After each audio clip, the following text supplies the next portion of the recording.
Praise the lord. యేసుక్రీస్తు నామముపేట మీ అందరికీ శుభములు. చిన్న ప్రార్థన చేసుకుని దేవుడు ఒక వాక్యం విందామా. పరిశుద్ధుడైన దేవ, ప్రియ పరలోకపు తండ్రి, మీ బంగారు పాదములకు స్తోత్రం నాయన.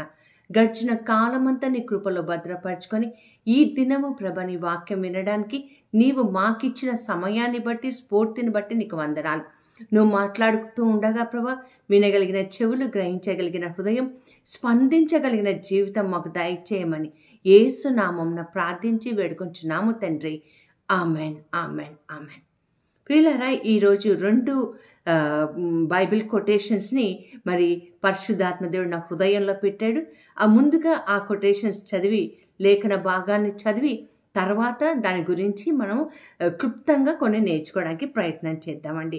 ఎఫెసీ పత్రిక 4వ అధ్యాయంలో 11 నుంచి 13 వచనాలు మీకోసం చదివి వినిపిస్తాను.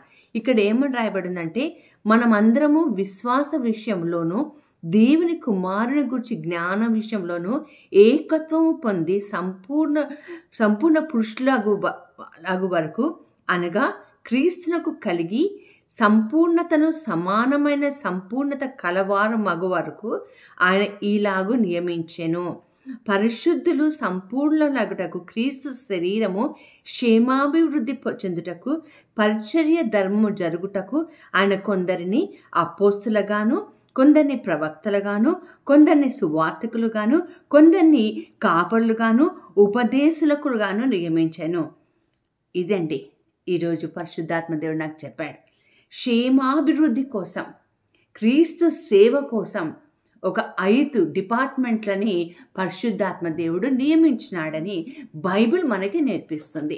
అంతేకాకుండా 2 తిమోతి 2వ అధ్యాయము 1 నుంచి మనం చదివినట్లయితే, నా కుమారుడ, క్రీస్తు యేసునందున కృపచేత బలవంతుడివే కమ్ము.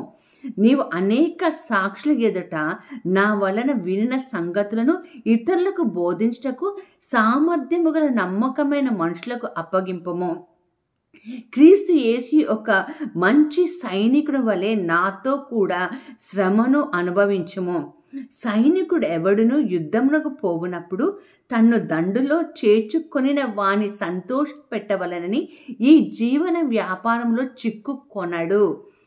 మరియు జట్టి అయిన వాడు పోరాడినప్పుడు నియమ ప్రకారం పోరాడుట కంటే పోరాడుకుంటే వానికి కిరీటము దొరకదు.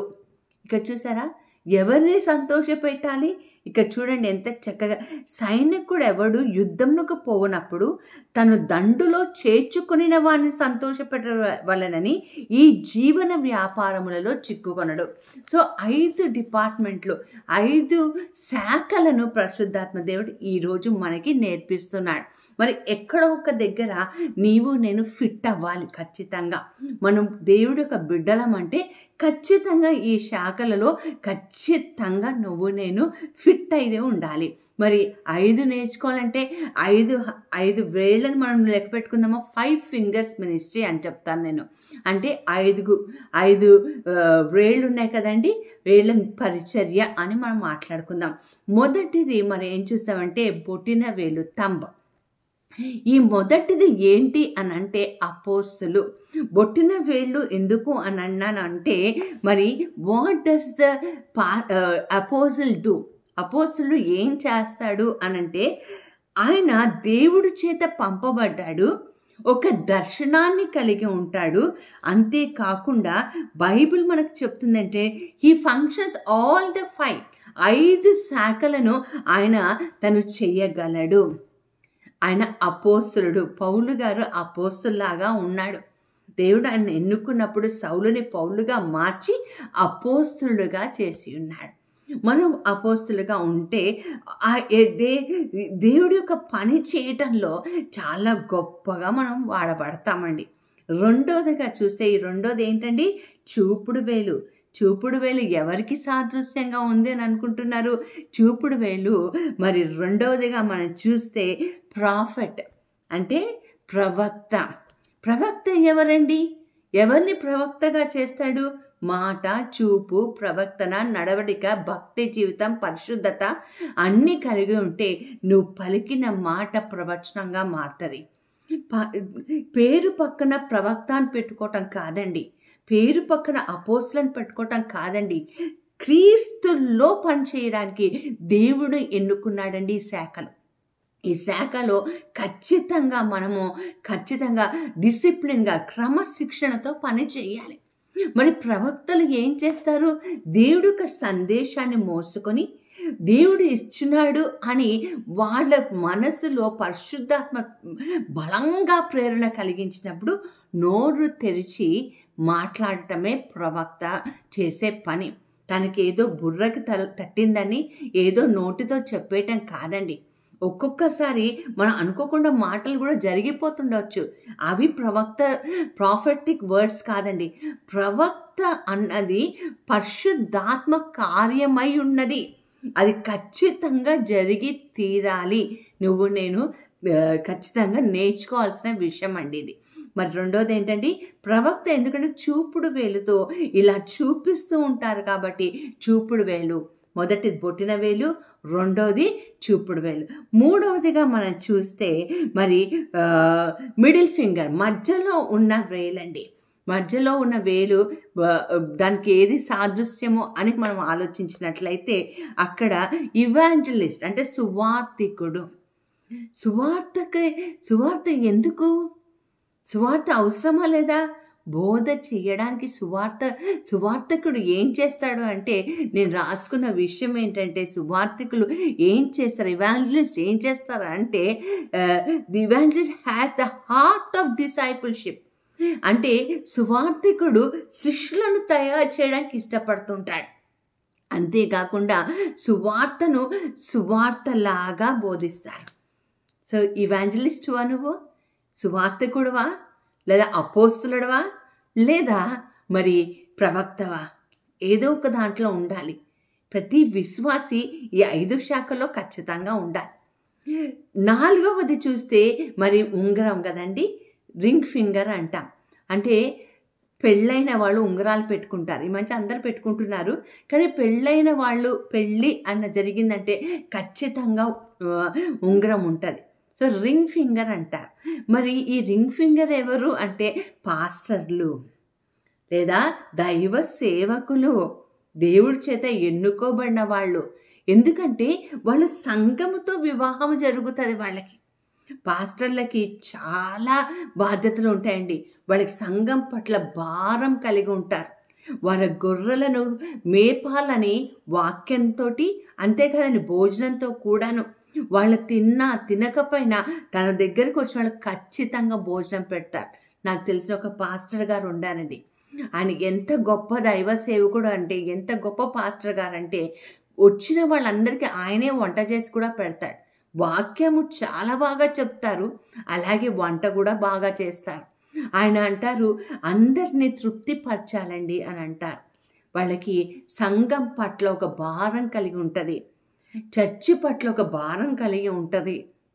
వాళ్ళు పాస్టర్లు ఎవరో ఏదో ప్రవచనం చెప్పేశారని నలుగురిని కూడేసి ఏదో వచ్చేస్తాయి కదా అని ఒక చర్చి పెట్టేసి పాస్టర్ అని బిరుదు తెచ్చుకోవటం కాదండి.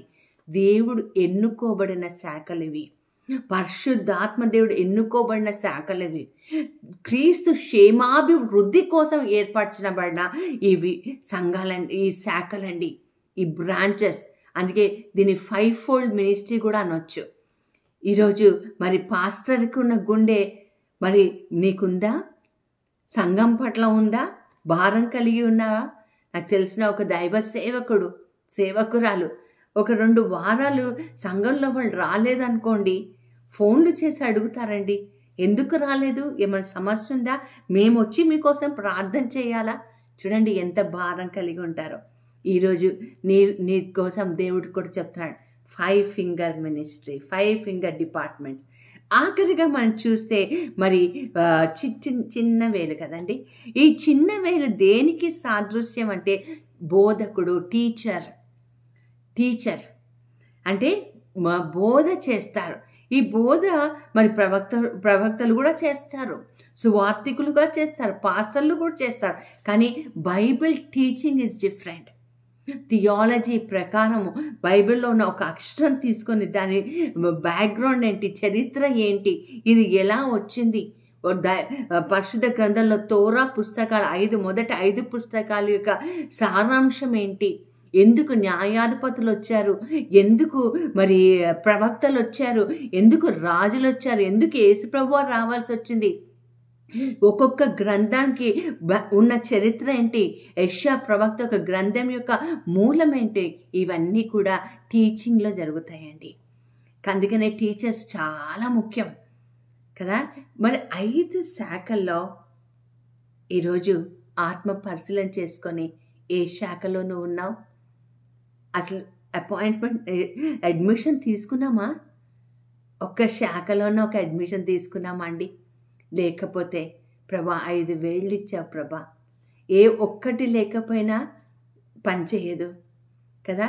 కలుపుకోవాలంటే బుటన వేలు కావాలి కదా. అన్నిటి పనులు చేయడానికి 5,000 కావాలి. క్రీస్తుకి 5,000 పరిచర్య కావాలి.